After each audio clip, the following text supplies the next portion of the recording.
जी नाज़रीन, मां इन वक्त मौजूद आहियां शहदादपुर टाउन कमेटी जटिया जे वार्ड नंबर 2 में, जिते अॼु लॉकडाउन जा 22 ॾींहं गुज़री चुका आहिनि।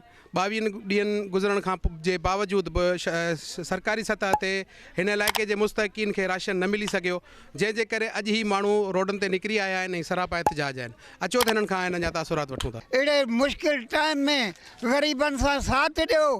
असां अॼु ताईं हिते को बि काउंसलर वग़ैरह असां पंहिंजे पाड़े में न ॾिठोसीं। असां वरी बि इल्तमास कयूं था तव्हांखे त हिन ग़रीब बेरोज़गार माण्हुनि खे तव्हां बेरोज़गार करे छॾियो आहे ऐं बराए महिरबानी असांजो ही तकलीफ़ूं दूर कयो।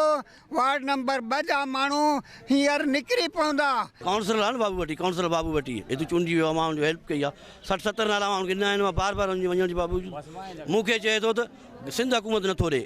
बाबा सिंध हुकूमत खे असां अपील कयूं था हिन ग़रीबनि जी अछी ॾाढी हुननि ॾिसी करे महिरबानी करे हिन ग़रीबनि खे राशन। असांजो अपील आहे, ग़रीब आहिनि सभिनी जा हितां लिस्ट भरे विया आहिनि, अञा ताणी कंहिंखे 1 किलो बि न मिलियो, कंहिंखे बि न मिलियो। असां इहो चऊं था जो ग़रीब आहिनि, पाड़े वारा हर क़ौम जा आहिनि, हिन हर क़ौम वारनि खे हक़ मिली वञे। ॾिसो साईं, लॉकडाउन खे 20-25 ॾींहं थिया आहिनि, कम से कम हिकु माण्हू बि असां वटि हिते लुड़ी न आयो, न की कंहिं काउंसलर असांखे हिते को राशन जो कटो ॾिनो। हिते ग़रीब मिसकिन जाम आहिनि।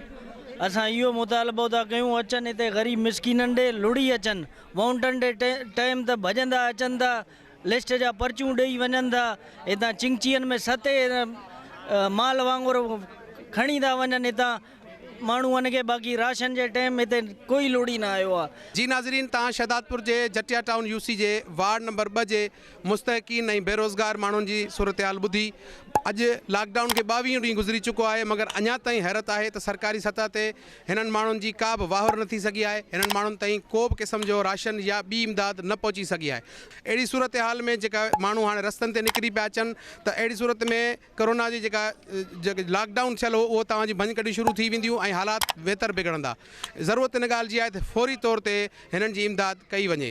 कैमरामैन अली नवाज़ सरेवाल सां गॾु कुर्बान अली शाह, अवामी आवाज़ TV, शहदादपुर। विज़िट कयो अवामी आवाज़ मीडिया ग्रुप जी वेबसाइट awamiawaz.pk।